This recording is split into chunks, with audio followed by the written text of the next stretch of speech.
আমাদের ইউটিউব চ্যানেলে আপনাদের সবাইকে স্বাগত জানাচ্ছি আমি রিফাত। প্রিয় লিসেনার্স, আশা করি সবাই ভালো আছেন এবং সবসময় ভালো থাকারই দলে। আজকে শুনবেন পরীর শিকার পর্ব ৩। এখানে গল্প নয়, ঘটনা শোনানো হয়।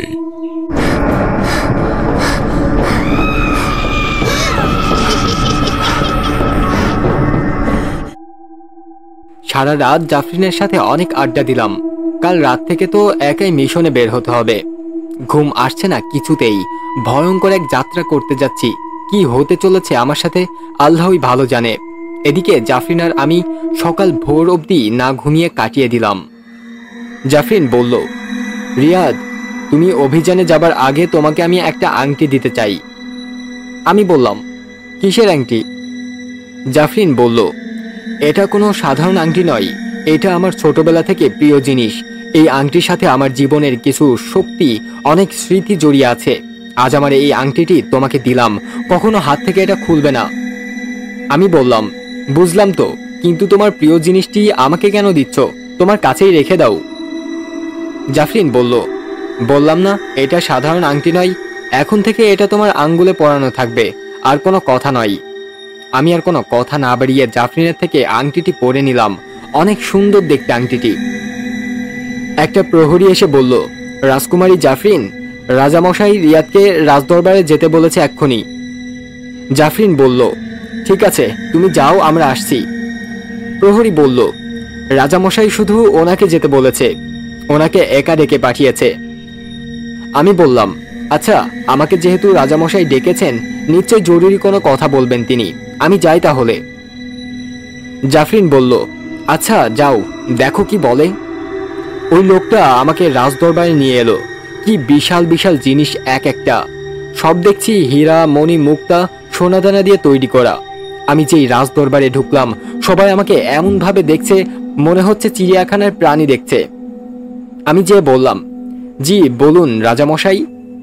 রাজামশাই বলল, তোমাকে আজ রাত ১ প্রহরের সময় নীল সাগরের উদ্দেশ্যে রওনা দিতে হবে। আমার সেনাপতি ওই সাগরের কিনারায় তোমাকে দিয়ে আসবে। তারপর থেকে একাই অভিযান চালিয়ে যেতে হবে। আর আমি এখনো বলছি, তুমি যদি চাও ফিরে যেতে পারো এই মৃত্যু অভিযান থেকে। আমি বললাম, না রাজামশাই, আমি ফিরে যেতে চাই না।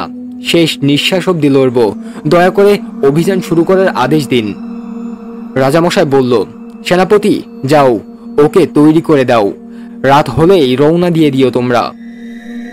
সেনাপতি বলল, যথা আজ্ঞা মহারাজ। অনেকক্ষণ হলো জাফরিনের সাথে দেখা করতে পারছি না। এদিকে সেনাপতি আমাকে অভিযানের জন্য প্রস্তুত করে দিচ্ছে। আমার সাথে একটি কালো ঘোড়া, ধারালো ছুরি, একটি তলোয়ার, কপালে রাজকীয় চিহ্ন এঁকে দেওয়া হলো। শক্ত জামা প্যান্ট, জুতা পরানো হলো এবং প্রয়োজনীয় আরো কিছু জিনিস দেওয়া হয়েছে। রাত হতে আর কিছু সময় বাকি। জাফরিনের সাথে দেখা করার সুযোগ দেওয়া হলো আমাকে কিছু মুহূর্তের জন্য। সাথে সাথে জাফরিনের সাথে দেখা করতে ছুটে এলাম আমি। রুমে আসতেই জাফরিনের কান্না। আমাকে দেখেই এসে সে জড়িয়ে ধরল। জড়িয়ে ধরে কান্না করতে করতে বলল, তোমাকে ছাড়া বাঁচবো না রিয়াদ। তোমার যদি কিছু হয়ে যায় তাহলে আমি কাউকেই ক্ষমা করব না। আমি বললাম, আরে সুন্দরী আমার, কান্না থামাও। এত ভেঙে পড়লে কি করে হবে বলো? দেখবে সব বিপদ উপেক্ষা করে তোমার কাছে ফিরে আসবো আমি। তাছাড়া তোমার দেওয়া আংটিটি তো আছেই আমার কাছে। মনে করব আমার জাফরিন আমার সাথেই আছে। আমার কথাগুলো শুনে আরো জোরে শক্ত করে জড়িয়ে ধরে কাঁদতে লাগলো পাগলিটা। আমারও ভালো লাগছে না জাফরিনকে কাঁদতে দেখে। কেন যে রাজামশাই এসব করতে বললেন? আমি বললাম, জাফরিন অনেক হয়েছে, আমাকে যেতে হবে। আমি চাই না যাওয়ার সময় আমার পরিটা কাঁদুক। হাসি মুখে বিদায় দাও। কোনো বিপদকে ভয় পাই না আমি। আল্লাহ তাআলা সাথে আছেন, আর তোমার দোয়া ও ভালোবাসা সাথে থাকলে কিছুই হবে না আমার। সেনাপতি বলল, আপনাকে এবার যেতে হবে, যাওয়ার সময় হয়ে গেছে। আমি বললাম, তুমি যাও, আমি আসতেছি। জাফরিন আমার কলিজা, সাবধানে থেকো, কখনো মন খারাপ করবে না। ভাগ্যে যা লেখা আছে সেটাই হবে, মনে রেখো। এবার যে আমাকে যেতেই হবে। জাফরিন বলল, দোয়া করি আল্লাহ যেন তোমার সব বিপদ থেকে রক্ষা করে। আমি তোমার জন্য অপেক্ষা করব, নিশ্চয় সফল হয়ে ফিরে আসবে আমার কাছে। আমি বললাম, এই তো, এই কথাই তো শুনতে চাচ্ছিল মন। এবার একটু মিষ্টি হাসি দাও তো রাজকুমারী। আমি জাফরিনের কপালে একটা চুমু দিয়ে বের হবার আগে তাকে বলে গেলাম, তোমার এই হাসিটাই আমার অনুপ্রেরণা, তাই কখনো মন খারাপ করবে না। রিয়াদের যাওয়ার পরে জাফরিন এক দৃষ্টিতে তাকিয়ে আছে। জাফরিন রিয়াদকে বুঝতে না দিলেও ভেতরে ভেতরে তার বুকটা হাহাকার করছে। বলতে ইচ্ছে করছে অনেক কিছুই। ভালোবাসার মানুষটা মৃত্যুর দিকে পা বাড়ালে কি করে শান্ত থাকা যায়? সেনাপতি জিজ্ঞেস করলো, রিয়াদ তুমি তৈরি তো? জি সেনাপতি, আমি তৈরি। সেনাপতি বলল, এই সবাই চলো নীল সাগরের উদ্দেশ্যে। ঘোড়া দাপিয়ে চলতে থাকলাম আমরা। আসার আগে একবারও রাজা রানীকে দেখতে পেলাম না। আমায় অপছন্দ করে, সেজন্য দেখতে আসেনি হয়তো। যেতে যেতে বিস্তারিত কিছু জিনিস জেনে নিচ্ছি সেনাপতির থেকে। সেনাপতি মশাই, ওই সাগর আমি কিভাবে পার করব? ওইখানে কি কোনো নৌকার ব্যবস্থা আছে? সেনাপতি বলল, আমি সেই সাগর সম্পর্কে এতটুকু বলতে পারি যেটা আমার জানা আছে। আমি বললাম, অনুগ্রহ করে আমাকে বলুন ওই সাগর সম্পর্কে যা যা জানেন। সেনাপতি বলতে শুরু করলো, আমাদের জিন আদি রাজার ইতিহাস থেকে জানা যায় এক নাগরাজের অভিশাপে ওই সাগর তৈরি হয়েছিল। সে অনেককাল আগের কথা। নাগররাজ এক অশুভ শয়তানকে শাস্তি দেবার জন্য প্রায় দীর্ঘ বছর যাবৎ সাধনার পর কোটি কোটি বিষাক্ত নাগেদের দ্বারা ওই সাগর তৈরি করেছিল। তোমাকে ওই সাগরে যেতে হবে যেখানে পানির বদলে বিষাক্ত বিষ ভরা। আমি সেনাপতি মশাইয়ের সাথে কথা বলে বুঝতে পারছি তিনি ভালো মনের একজন। আমি বললাম, আচ্ছা সেনাপতি মশাই, ওই বিষাক্ত নীল সাগরে আমার কি কি বিপদ হতে পারে? সেনাপতি বলল, সেটা তো জানি না। ওই সাগরে যে কি কি বিপদ অপেক্ষা করছে আমরা জিনজাতিরা কেউ জানি না, এটা কেউ বলতে পারবো না। কিন্তু আমার মনে হয় ওই সাগরটা অশুভ শক্তিকে শেষ করার জন্য তৈরি হয়েছিল। তোমার সাথে কি হবে সেটা উপরওয়ালাই ভালো জানে। আর মহারাজ তো বলেছেন ওই সাগর থেকে তোমাকে পরবর্তী অভিযানে যেতে হবে, হীরার গলক উদ্ধার করতে হবে। সেটাই তোমার সাহায্য করতে পারে। আমি সেনাপতিকে জিজ্ঞেস করলাম, আপনি কি আমায় এটা বলতে পারবেন ওই সাগরের দূরত্ব কত?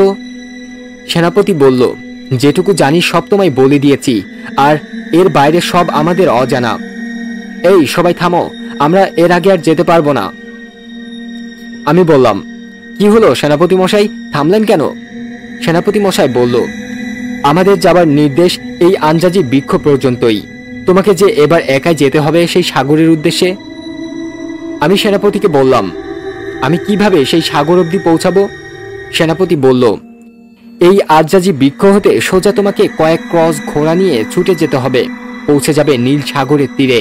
মনে রেখো, ভয়ঙ্কর সব বিপদের সাথে লড়তে হবে তোমাকে।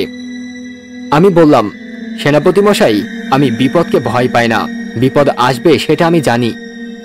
কথাগুলো বলে রিয়াদ ঘোড়ার পিঠে উঠে ছুটে চলল অন্ধকার জগতের নীল সাগরের উদ্দেশ্যে। ঘন অরণ্য, এখানে যদি সূর্য উঠে থাকে তার আলো আমার কাছে পৌঁছাতে পারবে না। বেশ কিছুক্ষণ ধরে ছুটে চলছি, কোথায় সেই নীল সাগর? যত এগোচ্ছি সামনে কেমন যেন মনে হচ্ছে অন্ধকার বাড়তে থাকছে। হঠাৎ কানে সমুদ্রের ঢেউ আছড়ে পড়ার শব্দ শুনতে পাচ্ছি। তার মানে নীল সাগর আর বেশি দূরে নয়। চলো তুফান, আরো জোরে চলো। হ্যাঁ, আমার কালো ঘোড়াটির নাম তুফান রেখেছি, কেননা সে তুফানের মতোই ছুটতে পারে। অবশেষে নীল সাগরের তীরে পৌঁছে গেলাম আমরা। এটাই কি সেই বিষাক্ত বিষে ভরা নীল সাগর? এখানে কোনো দিনের আলো নেই, রাতের ঘন অন্ধকার নেই। দিন রাতের মাঝামাঝি যেন একটা হাড় হিম করা পরিবেশ। নীল সাগরের তীরে এসে তুফানের পিঠ থেকে নেমে ভাবতেছি কিভাবে এই সাগর পার করব। কিছুক্ষণ ভাবতে ভাবতে সামনে যা দেখলাম আটকে উঠলাম আমি। এই অন্ধকার আলোয় স্পষ্ট দেখতে পারছি ওই যে কিছুটা দূরে একটা নৌকা তীরে ভাসছে। শুধু নৌকাই নয়, একটা মাঝিও বসে আছে। মনে হচ্ছে আমাকে নেবার জন্যই অপেক্ষা করছে। বুঝতে পারছি কিছু তো একটা বিপদ অপেক্ষা করছে, তাই সাবধানে সতর্ক থেকে কাজ করতে হবে। ভয় পেলে চলবে না। ধীরে ধীরে তুফানের মুখে লাগাম টেনে সেই নৌকাটার কাছে যাচ্ছি। হঠাৎই তুফান লাফালাফি শুরু করে দিল ওই নৌকাটার দিকে তাকিয়ে। কিছুতেই শান্ত করা যাচ্ছে না ঘোড়াটাকে। তুফানের আচমকা এমন আচরণ স্পষ্ট ইঙ্গিত দিচ্ছে ওই নৌকার কাছে যেও না। কিন্তু আমাকে যে যেতেই হবে, ব্যাপারটা দেখতে হবে। এরকম আরো কত বিপদ আসবে যার সাথে আমার ভীষণ ভয়ানকভাবে লড়াই করতে হবে। আমি বললাম, তুফান বন্ধু, তুই আমার চলার সাথী এই পর্যন্তই। এবার যে আমাকে একা যেতে হবে। তোকে মুক্ত করে দিলাম, চলে যায় এই জায়গা থেকে। আমি নৌকাটার দিকে চলে আসলাম। কি অদ্ভুত লাগছে সবকিছু। মাঝিটা বইটা হাতে পেছন ফিরে বসে আছে, মাথাটাও দেখা যাচ্ছে না তার। আশেপাশে ভালো করে লক্ষ্য করলাম, এমন আর কোনো কিছুই চোখে পড়ল না যেটার সাহায্যে এই সাগর পাড়ি দিতে পারি।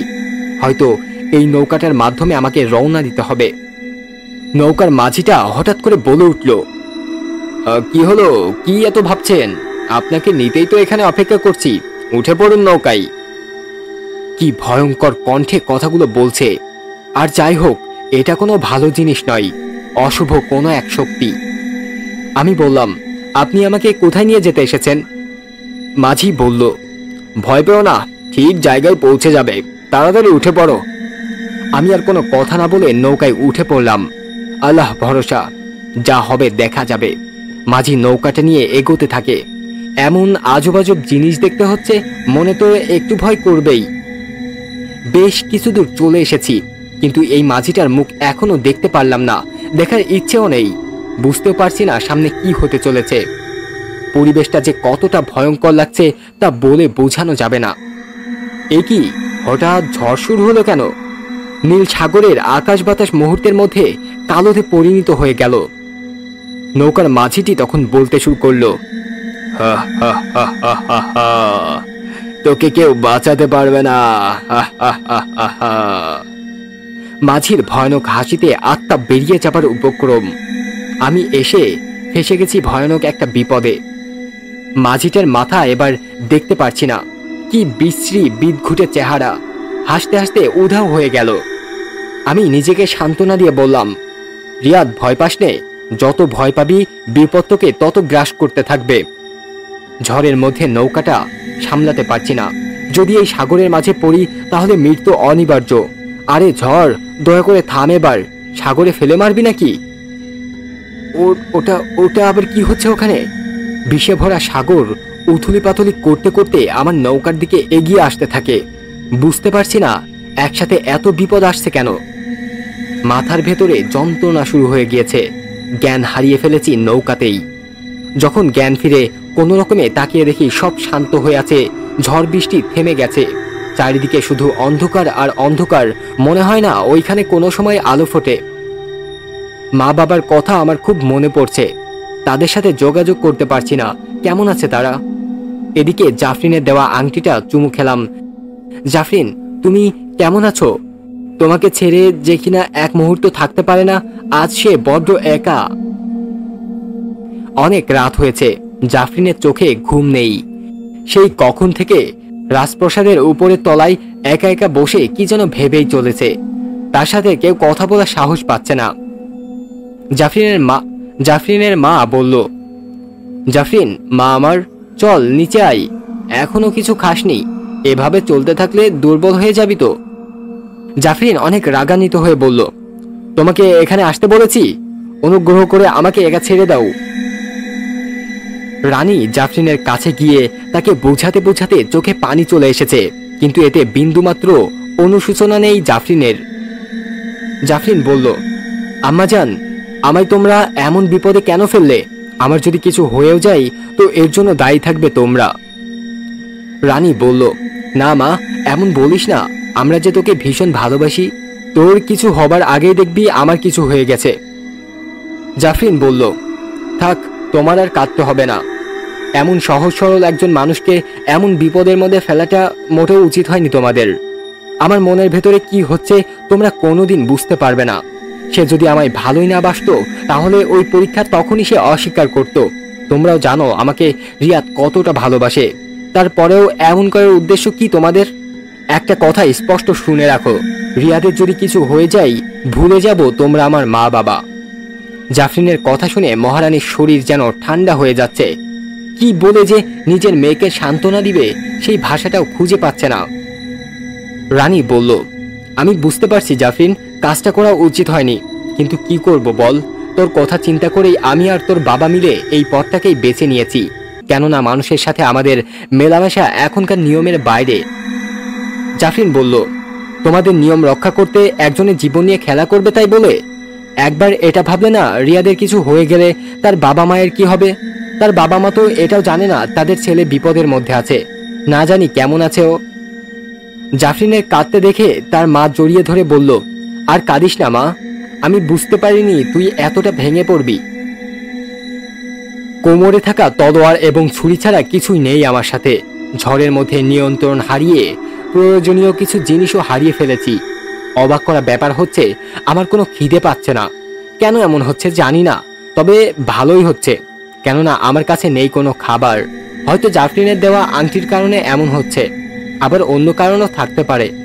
কি করে এই সাগর থেকে হীরার গোলক উদ্ধার করব সেই চিন্তাই করছি। আর ওই ঝড়ের মধ্যে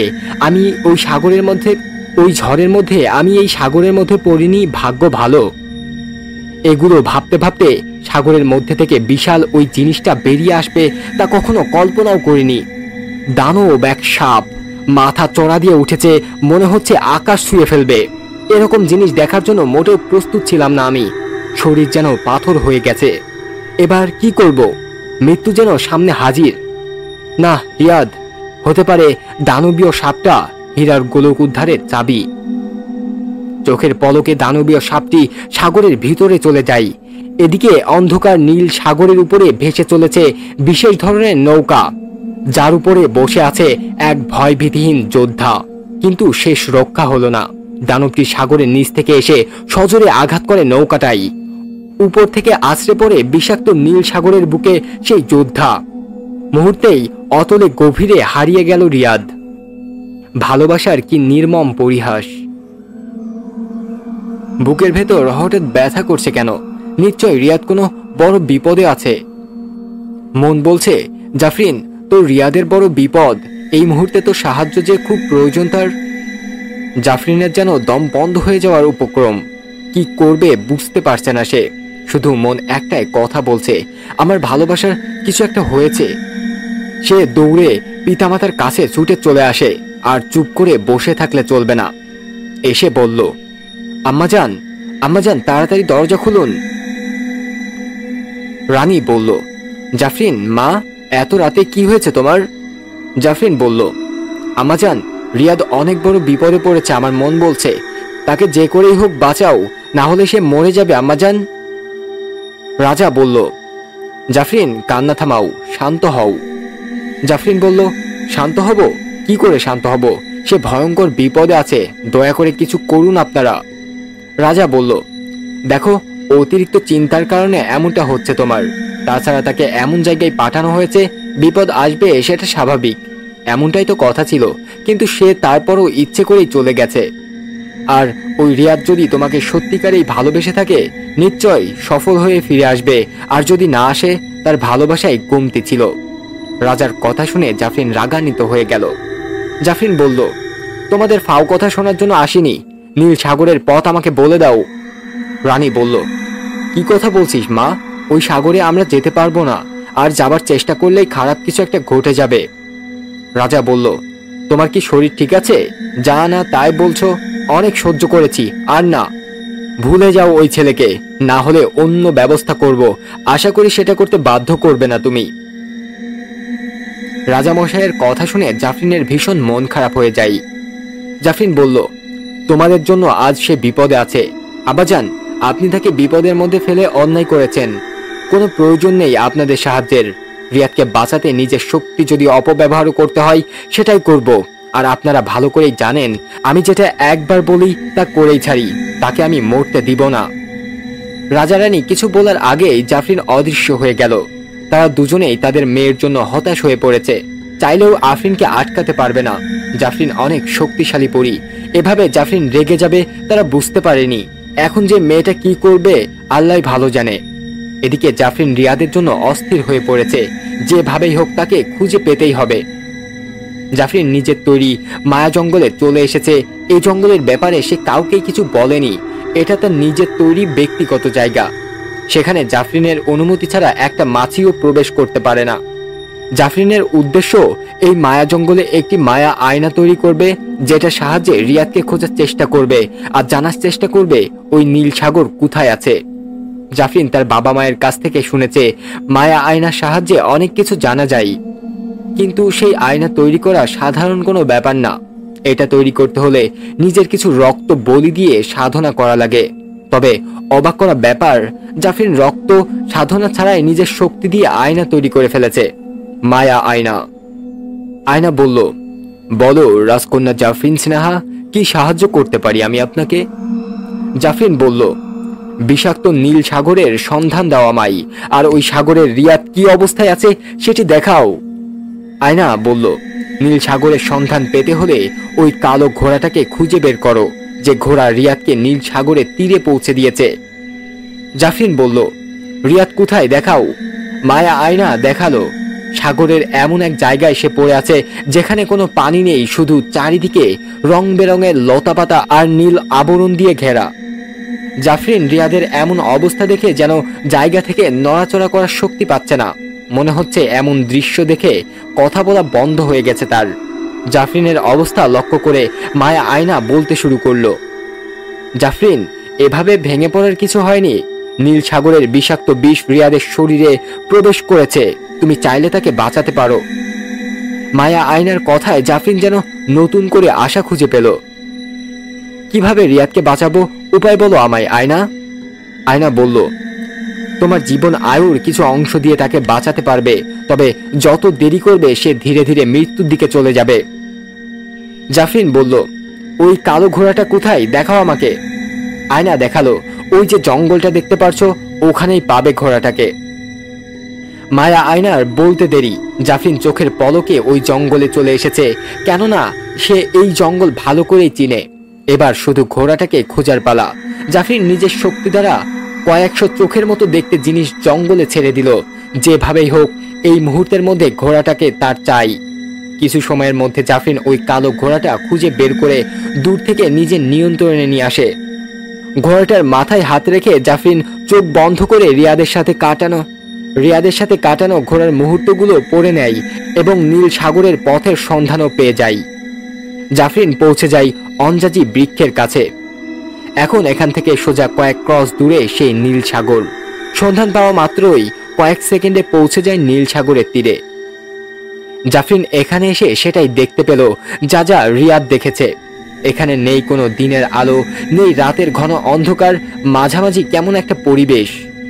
ঘোড়ার স্মৃতি পড়ে সব অনুভব করে নিয়েছে জাফরিন। রিয়াদের সাথে ঘোড়ার শেষ মুহূর্ত ছিল একটা নৌকা দেখার সময়। জাফরিন সেই নৌকাটাকে খুঁজতে থাকে। ওই যে দূরে একটা নৌকা তীরে ভাসছে, ওইটাই হয়তো রিয়াদ দেখেছিল। এই অন্ধকারের মধ্যেও স্পষ্ট দেখা যাচ্ছে। জাফরিন দেরি না করে নৌকাটার কাছে চলে গেল। নৌকার মাঝি বলল, কি হলো, কি এত ভাবছেন? আপনাকে নিতেই তো এখানে অপেক্ষা করছি, উঠে পড়ুন নৌকায়। জাফরিন এবার নিশ্চিত এই নৌকায় উঠেছিল রিয়াদ। মাঝিকে দেখা যাচ্ছে না ভালো করে, কিন্তু জাফরিন ভালো করেই বুঝতে পারছে এটা কোনো কালো শক্তি। মাঝি বলল, উঠে পড়ো, ভয় পেও না, তোমাকে ঠিক জায়গায় পৌঁছে দেওয়া হবে। জাফরিন মনে মনে ভাবল, এখন নৌকায় উঠে পড়াটাই বুদ্ধিমানের কাজ হবে। জানা তো যাবে রিয়াদকে কোথায় নিয়ে গিয়েছিল শয়তানটা। জাফরিন নৌকাটাই উঠে পড়ে। বেশ কিছুক্ষণ ধরে নৌকাটা চলছে, কিন্তু জাফরিন শয়তান মাঝিটার সাথে একটা কথাও বলেনি এ পর্যন্ত। দেখে মনে হচ্ছে গভীর চিন্তায় আছে খুব। তোকে কেউ বাঁচাতে পারবে না। মাঝির এমন হাসিতে মোটেও ভয় পেল না জাফরিন। পরিস্থিতি উল্টো দিকে গেল। মায়াবী শক্তি দিয়ে ভয়ঙ্কর চেহারাওয়ালা মাঝিটার গলা চেপে ধরল জাফরিন। জাফরিন বলল, অনেকক্ষণ ধরে তোর নাটক সহ্য করে যাচ্ছি, বল রিয়াদকে কোথায় নিয়ে গিয়েছিলি, বল। নৌকার মাঝি বলল, ছেড়ে দেন আমাকে, কে কে কে আপনি? জাফরিন বলল, তুই আমাকে বল রিয়াদকে কোথায় নিয়ে গিয়েছিস, না হলে এক্ষুনি তোর এই মাথা কেটে ফেলবো, বল বলছি। কথাগুলো রাগ আর ধমকের স্বরে বলতে থাকে জাফরিন। মাঝি বলল, বলছি বলছি আগে আগে ছাড়েন, লাগছে তো আমার, আপনার পায়ে পড়ি, আমাকে ছেড়ে দেন। এবার ছেড়ে দিয়ে জাফরিন জিজ্ঞেস করলো, এবার বল রিয়াদ কোথায়? মাঝি বলল, আগে বলুন আপনি কে, এত শক্তি কি করে আপনার মধ্যে? জাফরিন বলল, আমি কে সেটা জেনে লাভ নেই, তবে এতটা বোকা তুই আমি ভাবতে পারিনি। মানুষের রূপে আমাকে চিনতে পারিসনি, নির্বোধ শয়তান কোথাকার। বল রিয়াদ কোথায়? মাঝি বলল, আপনি বিশ্বাস করেন আমি সবাইকে এ পর্যন্ত নিয়ে আসি? আপনি যার কথা বলছেন তাকেও এখানে আনা হয়েছিল। এরপরে তার সাথে কি হয়েছে আমি জানি না। দয়া করে আমাকে যেতে দিন, আমায় ক্ষমা করে দিন। জাফরিন বলল, তোর মতো শয়তানকে এই জাফরিন ক্ষমা করবে? ভাবলি কি করে? কি ভাবছিস বাঁচতে পারবি? কখনো নয়, তোকে উচিত শিক্ষা দিব আমি। জাফরিনের সামনে শয়তানের কোনো শক্তিই কাজ করছে না, বাঁচার জন্য আকুতি মিনতি করেই যাচ্ছে। এদিকে জাফরিনের হাতে ব্লেডের মতো ধারালো ভয়ঙ্কর এক অস্ত্র চলে আসে, যেটা দেখে শয়তানটা জোরে চিৎকার করে কাঁদতে থাকে। জাফরিনের চোখে হিংস্রতার ঝলকানি। ধারালো সেই চক্র ব্লেডটি শয়তানটার মাথা শরীর থেকে আলাদা করে ফেলল। ঝড় শুরু হয়ে গেছে। জাফরিনের চুলগুলো এলোমেলোভাবে উঠতে থাকে। অন্ধকারে ভয়ঙ্কর এক সুন্দরী খুঁজতে থাকে তার ভালোবাসাকে। বেশ কিছুক্ষণ পর অশান্ত নীল সাগর শান্ত হবার পর জাফরিনের সামনে বিশাল এক দানবীয় সাপ মাথা উঁচু করে উঠেছে। এই জিনিসটা সাগরের মধ্যে থেকে উঠতে দেখে সে অবাক হয়ে গেল। দানবীয় সাপটি আবার সাগরের তলদেশে চলে গেল। জাফরিন বুঝতে পারছে কিছু একটা হবে, এখন তাকে সাবধানে থাকতে হবে। হঠাৎ সাপটি সাগরের নিচ থেকে নৌকাটাই আক্রমণ করে বসে। জাফরিন জানতো এমন কিছু একটা হবে, তাই অনেক আগেই নৌকা থেকে অদৃশ্য হয়ে গিয়েছিল। রিয়াদ হয়তো এই জন্যই নীল সাগরে তলিয়ে গেছে। জাফরিন ভাবছে দানবীয় সাপটির পিছু নিয়ে বিষাক্ত নীল সাগরের মাঝে ঝাঁপ দিবে। ঝাঁপ দিলে কি হবে জানি না, এখন ঝাঁপ দেওয়া ছাড়া কোনো উপায় ভাবার সময় নেই। আমার রিয়াদ মৃত্যুর দিকে চলে যাবে যত দেরি হবে। বাঁচলে দুজন একসাথেই বাঁচবো, না হলে একসাথেই মরবো। জাফরিন আল্লাহকে স্মরণ করে সাপটি যে জায়গায় আক্রমণ করে সেখানে ঝাঁপ দিল। সাগরের ভেতরে প্রবেশ করার সাথে সাথে জাফরিনের অনেক কষ্ট আর অস্বস্তি হতে থাকে। তারপরও পুরোদমে সোজা নিচের দিকে এগিয়ে চলল। জাফরিন আর পারছে না, দম যেন বন্ধ হয়ে যাওয়ার উপক্রম। কিছুক্ষণের মধ্যেই বিষাক্ত নীল সাগরের তলদেশে চলতে চলতে জ্ঞান হারিয়ে ফেলল জাফরিন। এদিকে রানী মহারাজকে বলল, মহারাজ, আমার মেয়ে কোথায়? তাকে যে এখন আর দেখা যাচ্ছে না। মহারাজ, কোথায় আমার জাফরিন? মহারাজ বলল, রানী, এত উতলা হয় না। তোমার মেয়ে বাচ্চা নয় যে হারিয়ে যাবে। মন খারাপ তাই হয়তো কোথাও গেছে। আর জাফরিন তো আমাদের কথা শুনতে চায় না, নিজের যখন ইচ্ছে যেখানে ইচ্ছে চলে যাই। রানী বলল, না মহারাজ, আমার মন যে শান্ত হচ্ছে না, মেয়েটাকে খোঁজার ব্যবস্থা করুন। মহারাজ বলল, আহ রানী, কি শুরু করেছো? বলছি তো আমাদের মেয়ে যেখানেই আছে ভালো আছে। বিশ্বাস করো, তার কোনো ক্ষতি হবে না। এত চিন্তা হওয়ার কোনো কারণ নেই, শান্ত হও। জাফরিনের জ্ঞান ফিরে আসে। ধীরে ধীরে চোখ মেলে চারিদিকে দেখে সে একটা অদ্ভুত সুন্দর এক জায়গায় শুয়ে আছে। আস্তে আস্তে ওঠে, কিন্তু শরীরের ভেতরে কেমন যেন ঝিমঝিম করছে তার। জাফরিন বলল, কোথায় এসেছি? আমি তো রিয়াদকে খোঁজার জন্য সাগরে ঝাঁপ দিয়েছিলাম, তারপর শরীর ভীষণ যন্ত্রণা করছে। কিন্তু কিছু কি হয়েছিল আমার? রিয়াদের কথা মনে পড়তেই নিজের যন্ত্রণার কথা যেন ভুলে গেল জাফরিন। মায়া আয়না বলেছিল দেরি করা চলবে না, নিশ্চয় অনেক দেরি হয়ে গেছে। সে ঠিক আছে তো? জাফরিন খেয়াল করলো সে যে জায়গায় আছে সেখানে রং বেরঙের লতা পাতা আর চারিপাশে কেমন সব নীল আবরণ। সে জানে রিয়াদ এখানেই কোথাও আছে। জাফরিন পাগলের মতো খুঁজতে থাকে রিয়াদকে। জাফরিন ডাকছে, তুমি কোথায়? দেখো, তোমার জাফরিন চলে এসেছে। কিচ্ছু হবে না তোমার। তোমাকে পাচ্ছি না কেন রিয়াদ? কোন জায়গায় আছো? সাড়া দাও। জাফরিন এদিক ওদিকে হয়রান হয়ে খোঁজে রিয়াদকে, কিন্তু কোথাও খুঁজে না পেয়ে সেখানেই বসে কাঁদতে থাকে। হঠাৎ কিছুটা দূরে জাফরিন রিয়াদকে পড়ে থাকতে দেখে। একটু আগেও সেখানে কিছু ছিল না। এগুলো কিভাবে হলো ভাবার সময় নেই জাফরিনের। রিয়াদকে পড়ে থাকতে দেখা মাত্রই কাছে গিয়ে বুকে আঁকড়ে ধরে জাফরিন। জাফরিন বলে, রিয়াদ, চোখ মেলে দেখো, তোমার কিছু হতে দিব না আমি। তাকাও রিয়াদ, চোখ খোলো। এখন সময় এসে গেছে। রিয়াদকে বাঁচাতে গেলে জাফরিনের আয়ু দিতে হবে, তা না হলে তাকে বাঁচানোর আর কোনো পথ নেই। তুমি আমার জন্য নিজের জীবনকে মৃত্যুর দিকে ঠেলে দিয়েছ, কিছুতেই মরতে দিব না তোমায়। এবার জাফরিন রিয়াদের ঠোঁটের সাথে নিজের ঠোঁট মেলানোর জন্য ধীরে ধীরে ঝুঁকতে থাকে। রিয়াদকে ধরে জাফরিন কি যেন একটা করছে। তার ঘন কালো লম্বা চুলগুলো দুজনের মুখকে ঢেকে আড়াল করে দিয়েছে। কিছুক্ষণ পর রিয়াদের জ্ঞান ফেরে।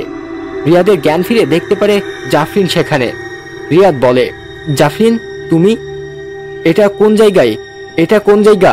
আর আমরা এখানে কেন? জাফরিন রিয়াদকে বলল, মনে করার চেষ্টা করো কি হয়েছিল। রিয়াদ মনে করতে থাকে, আমি তো একটা নৌকার উপরে ছিলাম, সেই নৌকায় বিশাল কোনো কিছু আঘাত করেছিল যার ফলে এই সাগরে পড়ে যাই। কিন্তু জাফরিন তুমি এখানে কিভাবে পৌঁছালে? রিয়াদ মনে করছে এটা আবার নতুন কোনো মায়া হতে পারে। আমার কথায় জাফরিন কোনো সাড়া দিচ্ছে না, এক দৃষ্টিতে তাকিয়ে আছে। আমিও ভালো করে খেয়াল করে দেখলাম জাফরিনের ভাবভঙ্গি। এটা কোনো মায়া শক্তি নয়, এই আমার জাফরিন, আমি তাকে চিনতে ভুল করি না।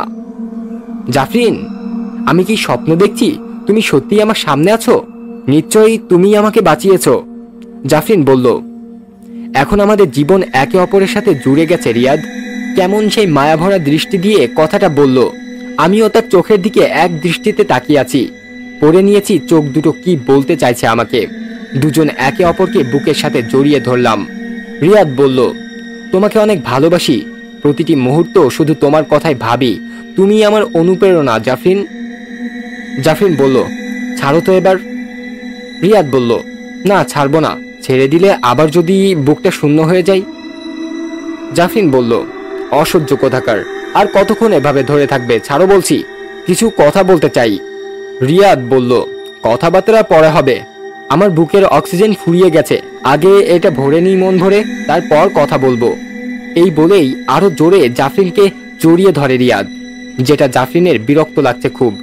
জোর করে রিয়াদের থেকে ছাড়ালো নিজেকে। রিয়াদ বলল, জাফরিন কষ্ট পেয়েছো? কি করব বলো, জানি না কয়দিন পর তোমাকে পেলাম। আমি তো ভেবে নিয়েছিলাম হয়তো আর নাও দেখা হতে পারে আমাদের। আমি জানি তুমি আমাকে ভালোবাসার টানেই বাঁচাতে ছুটে এসেছো, কিন্তু কিভাবে বাঁচালে আমায় জাফরিন? জাফরিন বলল, আমি তোমায় বাঁচাইনি, বাঁচানোর মালিক তো আল্লাহ তাআলা। আর এখন এভাবে একে অপরকে এত কাছে আসার কোনো মানেই হয় না। উপরওয়ালা যদি চাই একসময় সুযোগ আসবে, আমরা একসাথেই থাকবো। এমন ভাব করতেছো মনে হচ্ছে আর দেখা হবে না আমাদের। রিয়াদ বলল, আমি ওসব কিছু বুঝি না, শুধু এটা জানি তুমি শুধু আমার। নিয়ম শেখাতে আসলে আবার জড়িয়ে ধরবো, বুঝলে? জাফরিন বলল, আচ্ছা হয়েছে, এখন এসব কথা বাদ দাও। আমি তো এটা ভেবে পাচ্ছি না, হীরার গোলক উদ্ধার করতে এসে আমার বীর পুরুষের এমন নাজেহাল অবস্থা হলো কি করে? রাজপ্রসাদে বড় বড় কথা বলে প্রথম অভিযানেই এই হাল। রিয়াদ বলল, জাফরিন বেশি বলে ফেলছো কিন্তু, আমাকে অপমান করা হচ্ছে তাই না? তুমি জানো কত রকম সব ভয়ঙ্কর পরিস্থিতিতে পড়তে হয়েছে আমার জায়গায় যদি থাকতে এতক্ষণ হয়তো তোমার খুঁজে পাওয়া যেত না, বুঝলে? রিয়াদের মুখে রাগের ছাপ দেখে জাফরিনের হাসি আটকে রাখতে পারল না। রিয়াদ অনেক রেগে গিয়ে বলল, আবার হাসছো? যাও, তোমার সাথে কথাই বলবো না। আর যাই হোক, রিয়াদ যখন রেগে যায় জাফরিন বেশ মজা পায়। রিয়াদের হাতটা চেপে ধরতেই মুহূর্তের মধ্যে সব রাগ যেন পানি হয়ে গেল। জাফরিন বলল, আমাকে ফিরে যেতে হবে রিয়াদ। রিয়াদ বলল, কি চলে যাবে মানে? কোথায় যাবে? জাফরিন আমাকে নিয়ে যাও তুমি। জাফরিন বলল, চাইলেও তোমাকে নিয়ে যেতে পারবো না। তুমি এমন এক চ্যালেঞ্জে চলে এসেছো যেটা যেভাবেই হোক শেষ না করে ফেরার কোনো উপায় নেই। রিয়াদ বলল, হ্যাঁ ঠিকই বলেছ, যে করেই হোক এই অভিযান আমাকে শেষ করতেই হবে। কিন্তু তখনও ঠিকই বলেছ, আমি খুবই দুর্বল। প্রথম অভিযানেই মরতে বসেছিলাম, সামনে কি হবে জানি না। জাফরিন বলল, দেখো রিয়াদ, নিজের আত্মবিশ্বাসী হলো আসল শক্তি। তাই যে কোনো বিপদের মুখেই পড়ো না কেন, আত্মবিশ্বাস আর মনের জোর থাকলে সব বিপদ অতিক্রম করতে পারবে। আর এই পুরো অভিযানটাই এমন, নিজের উপর আস্থা আর আল্লাহর উপর ভরসা রাখতে হবে সবসময়। তুমি পারবে, নিশ্চয় সফল হয়ে ফিরে আসবে। আর মনে রেখো, আর এরপর আমার সাথে দেখা তখনই করতে পারবে যখন এই 7টা অভিযান শেষ হবে। রিয়াদ বলল, হ্যাঁ জাফরিন, আমার নিজের উপর পুরো আস্থা আছে। দেখো, সকল অভিযান পার করে তোমার কাছে ফিরে আসবই। আর এখন আমার একটাই লক্ষ্য, হীরার গোলক উদ্ধার করা, যেটা আমাকে পরবর্তী অভিযান সম্পর্কে ধারণা দিবে। জাফরিন বলল, এই তো, এরকম কথাই তোমার কাছ থেকে শুনতে চেয়েছিলাম। আর বেশি থাকতে পারবো না, আমাকে যেতে হবে। তোমার এখন একটাই লক্ষ্য, হীরার গোলক উদ্ধার করা। রিয়াদ শেষ মুহূর্তে এবার জাফরিনকে জড়িয়ে ধরল। অনেক কষ্ট হচ্ছে তার, কিন্তু জাফরিনকে বুঝতে দেওয়া যাবে না। রিয়াদের এমন আচরণে জাফরিন বিরক্ত হলো না, সেও তাকে জড়িয়ে ধরে সান্ত্বনা দিল। জাফরিন কপালে একটা চুমু দিয়ে বিদায় জানালো। রিয়াদ বলল, পরিবারের সাথে কখনো খারাপ আচরণ করবা না, আমার জন্য চিন্তা না করে মন প্রাণ দিয়ে দোয়া করবা, আর এমন হবে না। তোমাকে কথা দিচ্ছি জাফরিন, ওই সঞ্জীবনী বৃক্ষের ফল নিয়ে আসবই আমি। জাফরিন আর কোনো কথা না বলে মিষ্টি একটা হাসি দিয়ে গায়েব হয়ে গেল। রিয়াদ মনে মনে বলল, শীঘ্রই দেখা হবে জাফরিন। এমনিতেও জাফরিনকে এই বিপদের মধ্যে রাখতে চায় না রিয়াদ। মিশন এবার হীরার গোলক উদ্ধার করা।